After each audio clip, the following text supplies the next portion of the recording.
All right, hello. So this is Friday night from when I had filled the wrap up from the first reading vlog. Fingers crossed that this will actually go up in a week and there won't be any more surprises going on.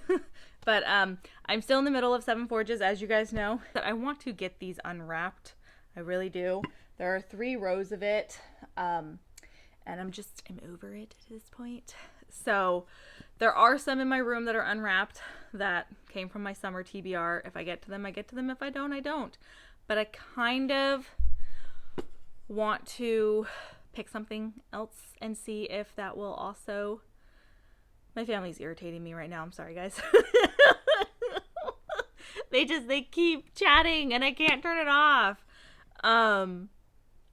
But I really hope the sound quality is not messed up on these videos. I'm going to be so annoyed if they are. But anyways, I'm going to pick maybe like 2 more, see how I feel about them, see what happens, just so I can get some more of these unwrapped. And then, you know, because you never know, I might end up DNFing them like I did with Dragon's Pawn. So let's see what we get. Let's see. So here, I got it. We have number 21. 21. That is Behind My Child. Okay, it's ooh. I think I might know what this one is. Because I have one mass market set where the first book is taller than the others. So, yes, this is it. So, this is The Sea of Trolls by Nancy Farmer. So, funny story, I bought this because of the cover art, because the cover art is done by Richard Anderson, and I love that man's art. But from what I know is that it's a middle grade series that is, I believe, Norse inspired, if I remember correctly. So actually kind of glad about that, especially with it being more middle grade leaning. It might be like lower middle grade, higher middle grade, lower YA. I think it's in that realm. It's an older series that he did new covers for, but yeah, this should be like so easy for me to get through. And fingers crossed that I love it, because even if I don't, I'll probably keep them, because like I said, I love Richard Anderson's art. Yeah. And now let's pick one more. Let's add one more, and that is number 36. Let's see. 36 is actually the second in a series, and I don't want to do that right now because I'm afraid it'll be Dragonlance and I'll be mad. So we're only picking firsts. I'm making new rules as I go along. I'm like, I don't want to read, because I don't want to take the chance at the second Dragonlance book. Because I don't want to try and read that right now. I might like throw myself in a pit of fire. So let's try a different number. What do we got? 68. There you go, 68.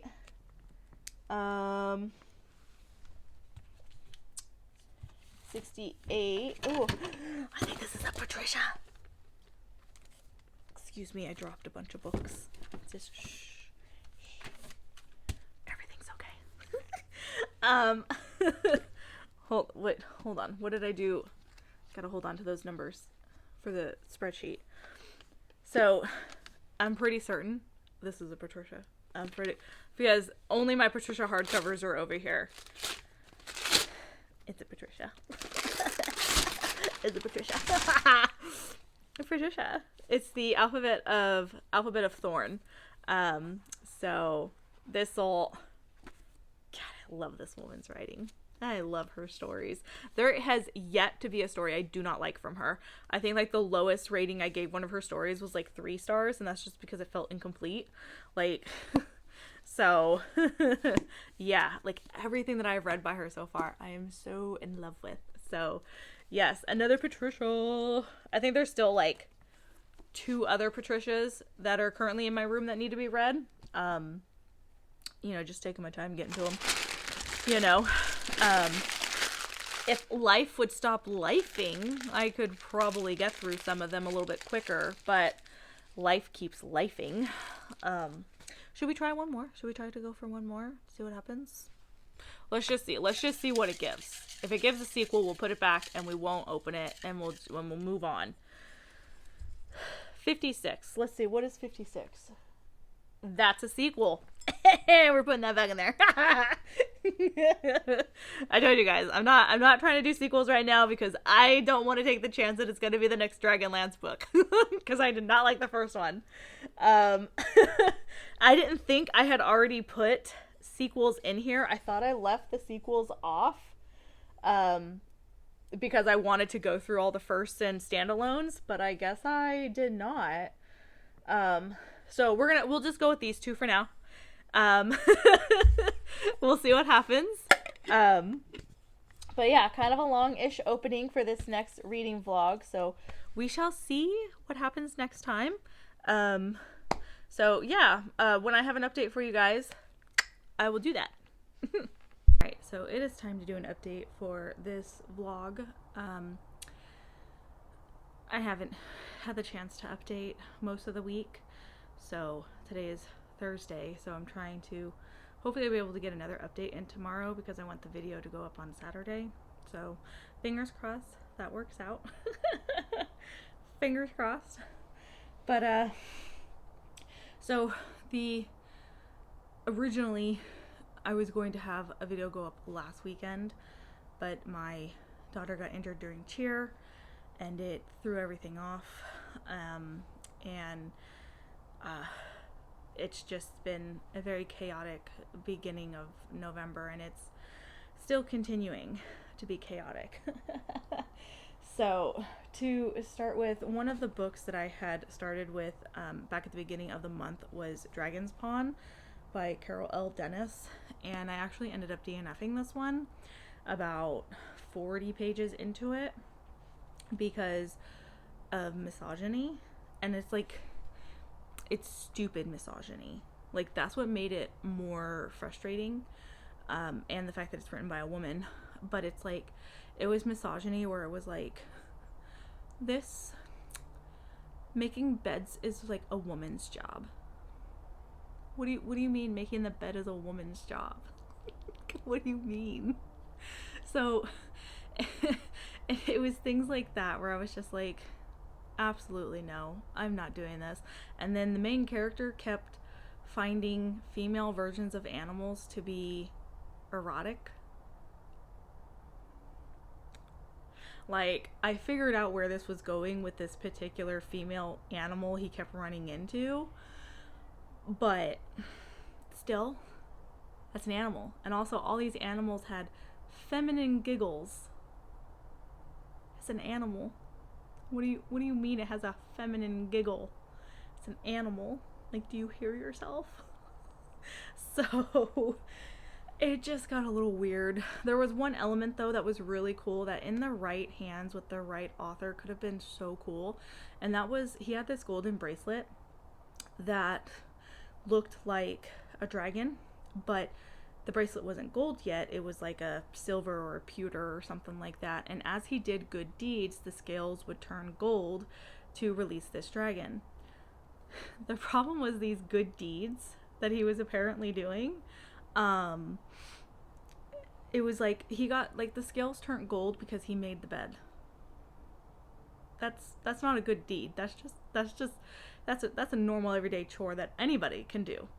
The scales turn gold because he chose the right direction. Like, every boring, mundane things, and yet the lore was supposed to be for doing a great, righteous, like, thing. For being a savior. Making the bed isn't saving anyone. It's just being polite. Like, so, yeah, I had all of those problems with it. So I ended up DNFing it. Like I said, mainly for all the misogyny. Like, I'm not here to stick around reading a bunch of misogyny. Not only that, there is an Irish leprechaun who is a super, super racist stereotype, and I didn't want to stick around to see what else could be in there. And so because of that, I have the second book right here, Dragon's Night. So book 1, book 2. I only thought it was a trilogy, but apparently there was like 6 books in the series, but I only own the first 2, and thankfully that's where I had stopped purchasing them. So because I didn't finish this, I'm obviously not going to move on to this one. But I had to find it in the wrapped shelves, and I've never showed you guys, but I'll show you right now. But I have a notebook where I chronicle like each one that I pull attached to its number, because one, for myself, so I can see out of my wrapped mass markets what the ratio is for like my read and enjoy versus my DNF and sell. So, and it also helps with keeping track of where series are if I want to continue on with the series, because the series are wrapped together just with different numbers. So for instance, Dragon's Pawn was, as you can see, it's front and back and then a whole other page. But Dragon's Pawn was number 50, as you can see right there. Oh look, you guys get to see my handwriting. But Dragon's Pawn was number 50, and so I knew, I haven't filled it in yet, but I knew because that one was there, 51 was going to be the follow-up, because I knew I had 2 of them, because I also have like a master spreadsheet. So I was able to go ahead, grab it, unwrap it, and as you'll notice, there's purple and pink. Purple is for DNFs that I'm getting rid of, and then pinks are for the ones that I have finished. And then if they're not highlighted, it means they've been pulled, but I haven't read them yet. And if you guys remember, back during summer, I pulled like 10 of them. So, and I've only read, I think, like 3 of them from that. So there's still a couple that are unhighlighted at the moment. But that's how I keep track of my mass markets. And it's more so just so I can see, like, what I said, like what the ratio is for, because with my mass markets, I tend to just like pick them up randomly when I go to like half price books or the local thrift bookstore, Bookworm. No, that's the other one that I don't like anymore because the people who work there are rude. Boomerang, that's what it's called. I have one near us called Boomerang, and that one's run by the sweetest little couple. They're adorable. But so I tend to just like go there, browse, and pick up whatever seems interesting. And so I wanted to actually see, like, I guess how well I know myself. And then of course it does include some that I did like purposely buy, like my Patricias. So that's how I keep track of that mass market thing. So moving on, I did finish in the first week this Patricia book, The Tower at Stony Wood. This was one of my summer picks that I pulled from the jar for the wrapped shelf, because like I said, all of her books are included on that wrapped shelf, and I loved it. I loved it. It's probably what I would consider like probably like her second easiest one to follow along with, because I want to say I've stated before that some of her books can get a little difficult to follow along with, because she does have like very like flowery writing, and you have to like really pay close attention or you will get confused pretty easily. I did give it 4 stars because there is one portion of the story that I'm still confused about, which I'm not going to spoil for you guys. But that was only why I gave it the 4 stars, was because there's just that one element that's a little confusing. But I love the story overall. It's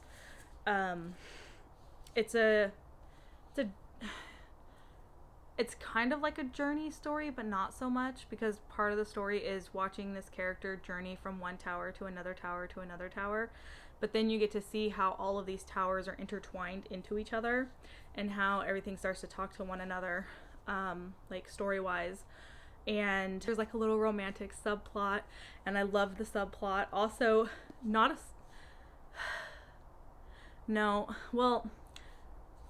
fairy tales involving Selkies are used in this. Because I know people who like Selkies have trouble finding books that have Selkie storylines in them. This one has a Selkie storyline in it.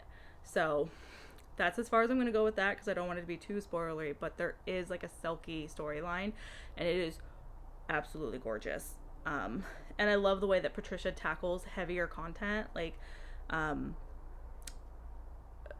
heavy as in like emotional content. I think she does a fantastic job in how she handles it. because this one does talk about suicide. And I love the way that Patricia handled it. I think she did it in such a beautiful manner. So yes, I as always, I recommend Patricia. Everybody should read Patricia. So after that, I haven't really finished anything else. I don't know why I have that book. It's not what I'm reading right now. Haven't really finished anything else yet, but I do have a bunch of stuff started. And one of the ones that I have started is, I started it with my friend. Let me see if I can pull it up. If my device here works best. I have the Kindle Fire tablet, and he'd be a little slow sometimes. I'm just saying. I don't think I can bring it up on this one. No, because I was reading it on Apple Books. Never mind. I'm like thinking about the thing that I was reading the book, and I was reading on Apple Books. But anyways, I'll put a picture up. But we started reading Remembering Rem-Eb by Ruby Dixon, and it was going well until it wasn't. It was going well until we got to that first intimate scene, and me and her were both like, "Oh, this sounds horrific." If I could just say to like romance authors, like, it's okay to be normal. It's okay to have our scenes be kind of normal. Not everything needs to be super kinky. Just saying. And one of the things with me is like Ruby was like a safe space for me when it came to romance, because her intimate scenes were more normal, everyday kind of thing with just like a slight kink here and there. And now she's starting to reflect a lot of like what you can find in the Kindle Unlimited books that are super popular right now. And that's not my jam. That's not how, it just never works for me. There are reasons why certain things worked for animals and not humans. Because what happened in this book it was unsettling and very uncomfortable to read, and we and her were both just like, and we're actually still, that was about 2 weeks ago. Yeah. Think about what today is. It was last week when we were reading it. So, and we haven't picked it back up yet, and we're not sure if we're going to, because we were both just like, we don't like that. We don't like that at all. So that book's kind of on a standstill at the moment. And it sucks because I love her earlier stuff in the Ice Planet world. I just think she's starting to mimic and emulate what all these other authors are doing, and I don't like it, and I feel like it's losing her own voice, at least for me.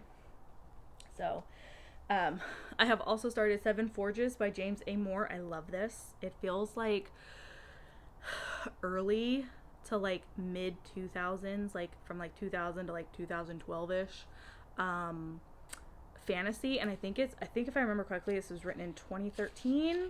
Let me double check since I got it here. Yeah, 2013. This came out in 2013. So that's probably why I get those vibes. And I don't know if anyone else knows what those vibes are, but it's like, it's not so much classic fantasy, but it's not like how a lot of fantasy currently right now has a very like historical vibe to it, which I don't hate because I like historical stories. But this one just feels like fantasy, and it also feels like it knows what it's trying to do.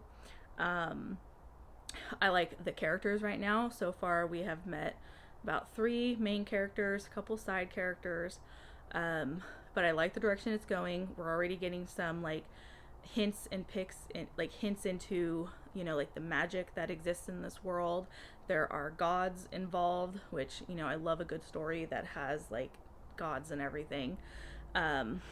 We have a character who has been horribly mutilated or like right from the get-go. Like that was his introduction, and I felt so bad for the poor kid. But I'm definitely digging it right now. And I've had this book on my shelves for like a good like 5 years, so I'm actually really glad that so far what I've read I've enjoyed, because that would have been really depressing if I wasn't.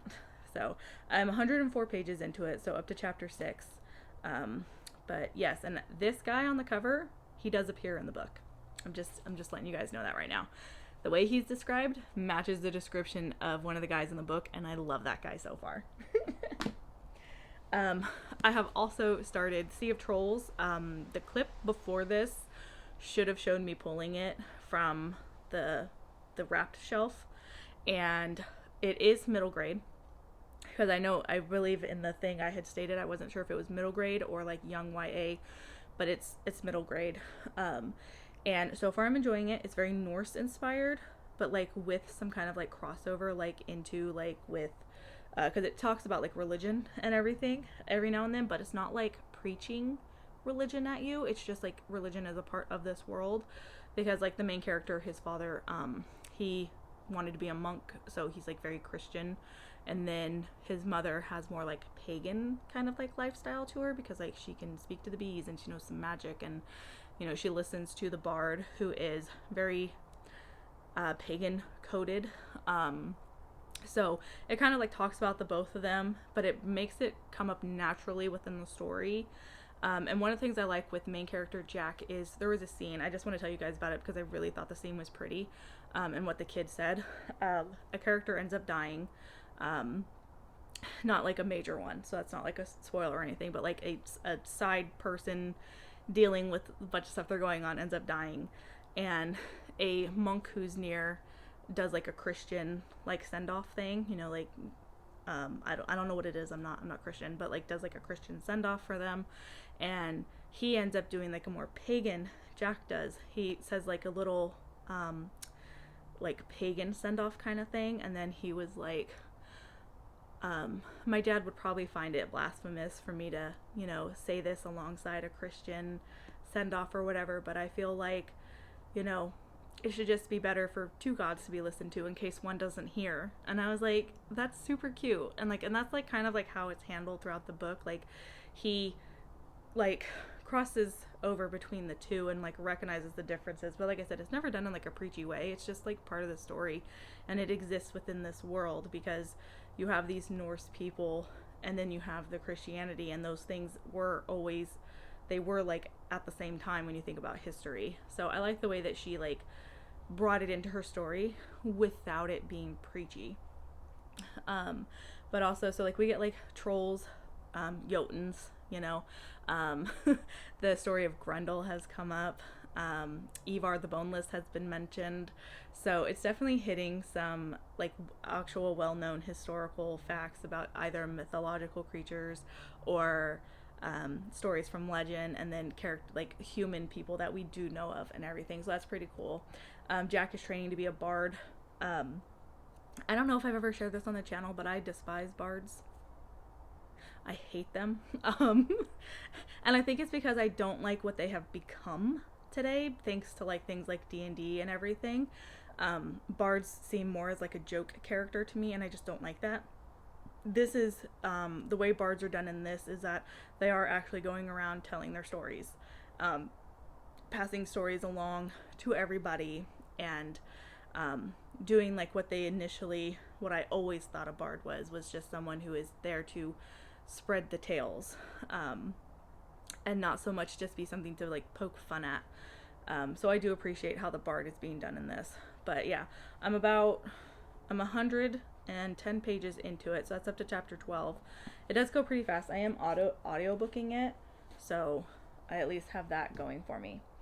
And then this is the last book I'm going to talk to you guys about before I end this, so I can do another update tomorrow, hopefully. But I don't like this. I read 8 pages and I didn't like it. Snow Crash by Neil Stevenson. I read 8 pages and I did not like what I read in those 8 pages. That's not even the whole first chapter, mind you.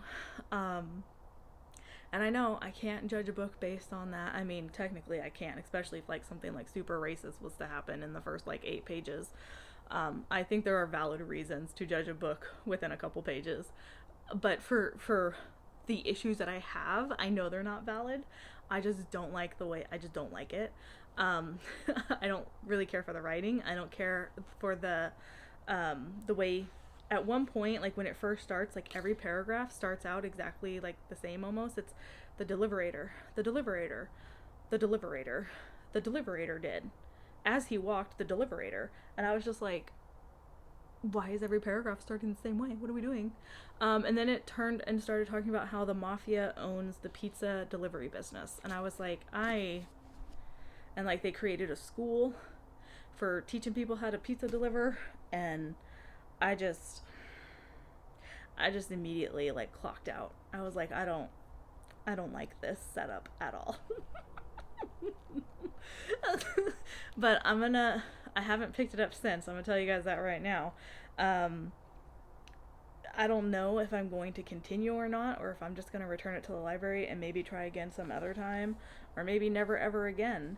But that I want to at least finish the first chapter, because like I said, 8 pages is not even the whole first chapter. So I am going to at least hopefully finish that first chapter.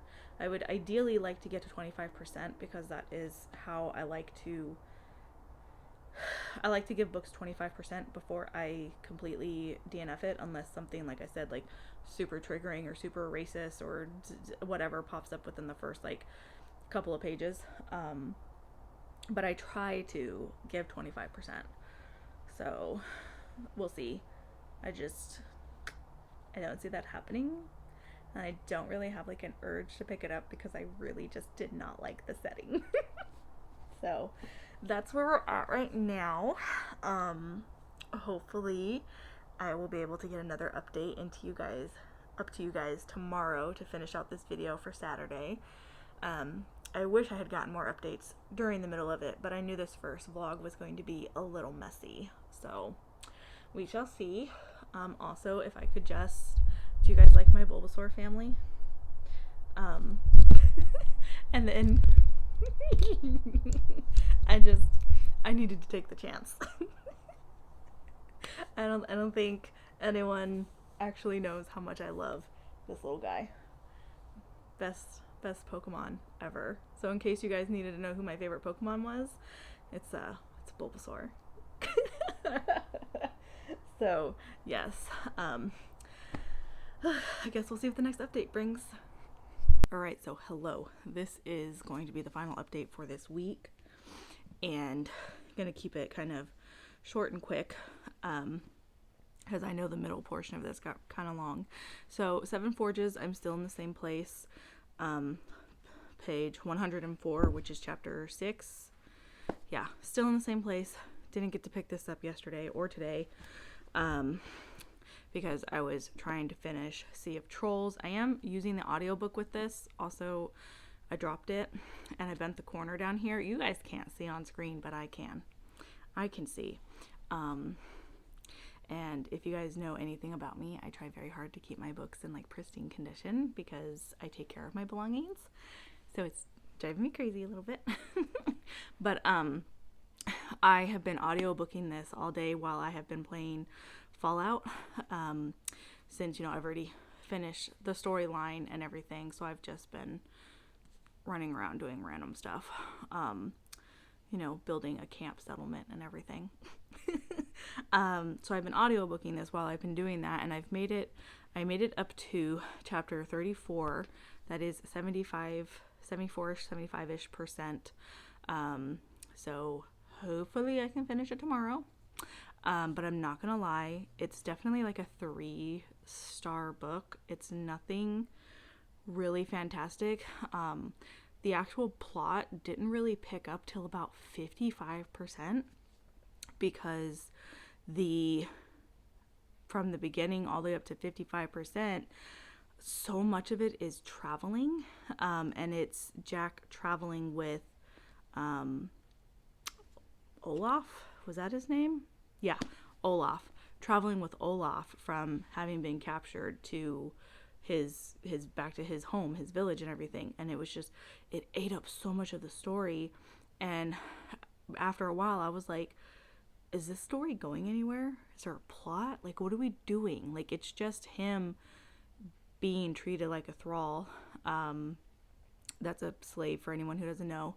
And learning more about these berserkers, about their, like, what they believe in and stuff, you know, their gods, Odin, Freya, Thor, Loki, all of them, and then learning some more stories about the troll queen. She's like half Jotun, half human, but for whatever reason, Jotuns are called trolls in this world. Like they're called both, but for the most part, they're called trolls. And it's just like it gets really boring and mundane, and it just kind of like drags. And this is almost 500 pages. It's 440 something pages, like almost 450, and like so much in the beginning could have just been like cut shorter. Like, and this is supposed to be like a middle grade book. If I was like my middle grade self reading this, I would have got bored and probably put it down. So now that the actual plot seems to be picking up, they made it back to Olaf's home, and then they were sent out to try and save Jack's sister, because some stuff happened with her and she's not with him anymore. So that's like what they're doing right now, trying to save her from the troll queen's mother, who's full Jotun. So yeah, and it's him and Thorgil, the girl who initially captured his sister, traveling together. And it's just a lot of bickering between the two of them, because they don't get along at all. Like, she vehemently hates this boy, and he's just like, what did I ever do to you? Why do you hate me? I don't even know you. Feel actually kind of bad for the kid. But like, it's still just like, it's taking too long to get to like a point of something, because at this point you're just seeing this kid travel with these people who he's never grown up around and learn their ways, hear their stories, because like, they told the story of Thor and Loki when Thor dressed up as Freya to trick the one I forget his name, but to trick him, because he wanted to marry Freya, and she was like, ew, no. And so Thor dressed up as Freya to go and marry him. That'll, like, she retold the whole story in here. So it's like, I get from a kid's perspective, it'd be like, oh, cool, learning a little bit about Norse mythology, but like, I know these things already, so for me, I'm just kind of like, it like bogs the story down a little bit. But it's just more so the fact that there's just like, it's taking too long for like a plot to actually happen. Like I said, like the actual like direction of the plot, like with him doing something, didn't happen until like 55% into this story. So yeah, it's well written, it's just long-winded. That's the phrase I'm looking for. It's just extremely long-winded, and they probably could have cut it down a little bit, honestly. So yeah, like I said, I'm hoping to finish it tomorrow maybe, but I have plans with my father to fix the tires on my car, so I don't know if I will. So maybe Sunday, we'll see. But yeah, that is the update for this week. Sorry, I didn't finish anything else. I didn't finish anything this week. No, that's a lie. I did finish a manga called Reanima Volume 1. It was an arc that I got through NetGalley. It was alright. It wasn't anything like fantastic or anything. I think it was like a buddy cop duo kind of thing, and climate change has made the world just too hot to live in. Like, the UV rays are so strong that like you pretty much die being up under the sun, so people live underground now. So like, the concept was pretty cool, but I don't really think the execution was that strong. And then a lot of the, like, I could tell like the mangaka was trying to like have like a profound message, and I feel like it came too early in the story because it's only the first volume, so there's like 4 or 5 chapters. And then 2, he would undercut those profound messages with like a comedy bit, and that's like something that I really despise, is when somebody does when a writer takes something really like heavy and profound and undercuts it with a piece of comedy like right after it, because it takes away the effect of it. So yeah, art's good. It's nothing like super detailed and fantastic like I prefer, but it's not like super oversimplified either, so it's like just the right amount. Characters are fine, you know. It's it's a new series. I don't know if I'm going to continue on with it, but it was an arc. It was a manga arc, so I read it. So that is at least one thing I did finish this week. So yeah, that's how this went. Probably not the best first reading vlog, but it's a learning process. So yeah, if you guys enjoyed this, please leave some comments, likes, all that stuff. It helps the channel out, and I will see you guys next time. Bye.